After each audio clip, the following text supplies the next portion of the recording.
शरद पवार खरंच राष्ट्रवादी काँग्रेसचं विलीनीकरण करण्याच्या तयारीत आहेत का?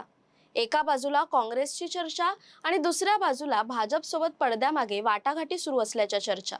हा राजकीय डाव आहे की अस्तित्वाची लढाई? सुप्रिया सुळे यांच्यासाठी मोठी भूमिका मिळवण्याचा प्रयत्न सुरू आहे का, की पक्षातील संभाव्य फुटीपासून वाचण्यासाठी पवार आता शेवटचा मास्टर स्ट्रोक खेळतायत? 5 खासदार शिंदेंकडे, काही आमदार काँग्रेसकडे, तर काही एनडीए कडे जाण्याच्या चर्चा. या सगळ्यामध्ये शरद पवार कोणता खेळ खेळतायत? ही सौदेबाजी आहे की महाराष्ट्राच्या राजकारणात पुन्हा एकदा किंगमेकर बनण्याचा प्रयत्न? आणि सर्वात मोठा प्रश्न, पवारांना काँग्रेसची गरज जास्त आहे की काँग्रेस आणि भाजप या दोघांनाही अजूनही शरद पवारांची गरज आहे? आता खरी गोष्ट समजून घ्यावी लागेल. ही बातमी केवळ विलीनीकरणाची नाही, ही बातमी शरद पवारांच्या पुढच्या राजकीय अध्यायाची आहे. कारण गेल्या काही महिन्यात महाराष्ट्राच्या राजकारणात सर्वाधिक फटका जर कोणत्या पक्षाला बसला असेल तर तो राष्ट्रवादी काँग्रेस शरद पवार गटाला बसलाय. अजित पवार वेगळे गेले, संघटना विभागली, यानंतर अनेक नेत्यांबाबत सातत्याने पक्षांतराच्या चर्चा सुरू झाल्या. अशा वेळी प्रत्येक दिवस पक्ष टिकवण्याचं आव्हान बनतो आणि याच पार्श्वभूमीवर या चर्चा समोर येत आहेत. सूत्रांच्या माहितीनुसार एकीकडे काँग्रेस सोबत विलीनीकरणाबाबत चर्चा सुरू आहे, तर दुसरीकडे एनडीए सोबतही समांतर वाटाघाटी सुरू आहेत. पहिल्यांदा हे ऐकल्यावर विरोधाभास वाटतो, पण जर शरद पवारांचा राजकीय इतिहास पाहिला तर हा विरोधाभास नसून त्यांची पारंपरिक शैली आहे. शरद पवार कधीच एकाच पर्यायावर राजकारण करत नाहीत. ते कायम 2-3 पर्याय खुले ठेवतात. यामुळे त्यांची सौदेबाजीची ताकद वाढते. म्हणूनच अनेकांना वाटतं काँग्रेसची चर्चा ही अंतिम निर्णय नसून भाजप समोर दबाव निर्माण करण्याची रणनीती असू शकते. दुसरा महत्त्वाचा मुद्दा, काँग्रेसमध्ये विलीनीकरण झालं तर त्याची किंमत काय? उच्चपदस्थ सूत्रांच्या माहितीनुसार सुप्रिया सुळे यांच्यासाठी राष्ट्रीय पातळीवरील मोठी जबाबदारी, काँग्रेसच्या सर्वोच्च निर्णय प्रक्रियेत प्रतिनिधित्व, महाराष्ट्र प्रदेश काँग्रेसमध्ये पवार समर्थकांना मोठं स्थान, अशा मागण्या असल्याची चर्चा आहे. याचा अर्थ स्पष्ट आहे, शरद पवार केवळ पक्ष वाचवण्याचा विचार करत नाहीत, ते पवार कुटुंबाचं राष्ट्रीय राजकारणातील स्थान सुरक्षित करण्याचा प्रयत्न करतायत. मात्र दुसरी बाजूही तितकीच महत्त्वाची आहे, भाजप आणि एनडीए. इथेही चर्चेचा दावा केला जातोय. का?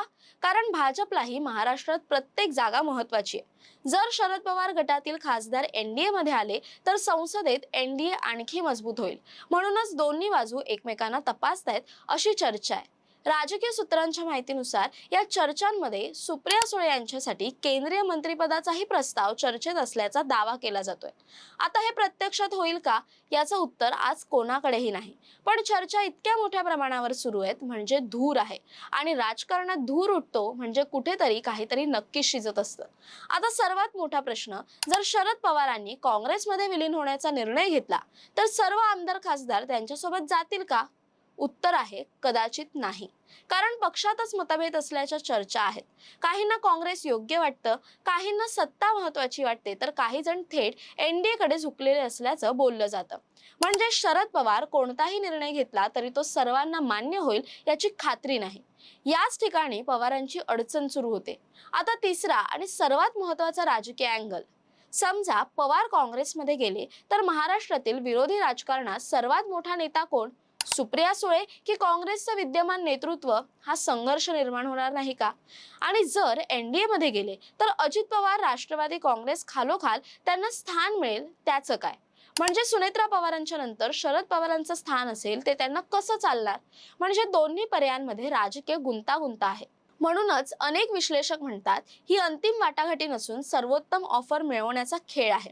शरद पवारांना माहितीये त्यांच्याकडे आजही खासदार आहेत, काही आमदार आहेत, आणि सर्वात महत्त्वाचं म्हणजे त्यांच्याकडे अजूनही राजकीय अनुभव आहे. त्यामुळे ते आपली किंमत वाढवण्याचा प्रयत्न करतात. यालाच इंग्रजीत पॉलिटिकल बार्गेनिंग पोझिशन म्हणतात. आता आणखी एक मुद्दा, जर भाजप आणि काँग्रेस दोघेही शरद पवारांशी बोलत असतील तर त्याचा अर्थ असा की राजकारणात अजूनही शरद पवार संपलेले नाहीत. त्यांची ताकद कमी झाली असेल, पक्ष लहान झाला असेल, पण त्यांचे निगोसिएशन व्हॅल्यू अजूनही जिवंत आहे. आणि हीच शरद पवारांची खरी ताकद आहे. ते निवडणुका हरू शकतात, पक्ष फुटू शकतो, पण सौदेबाजीच्या टेबलवर ते अजूनही महत्त्वाचे खेळाडू राहतात. शेवटी या संपूर्ण प्रकरणात 3 शक्यता आहेत. पहिली, काँग्रेससोबत मोठा करार.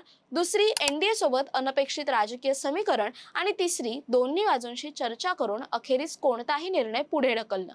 शरद पवारांचा राजकीय इतिहास पाहिला तर तिसरी शक्यता दुर्लक्षित करता येत नाही, कारण त्यांनी अनेक वेळा शेवटच्या क्षणापर्यंत सस्पेन्स कायम ठेवलाय.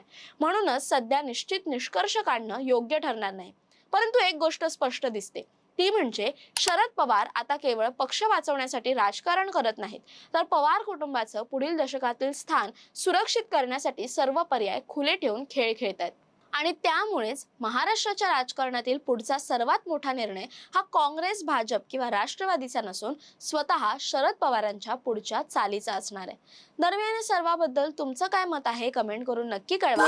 तसेच अशा नवनवीन व्हिडिओसाठी टाइम महाराष्ट्राला सबस्क्राईब करा. धन्यवाद.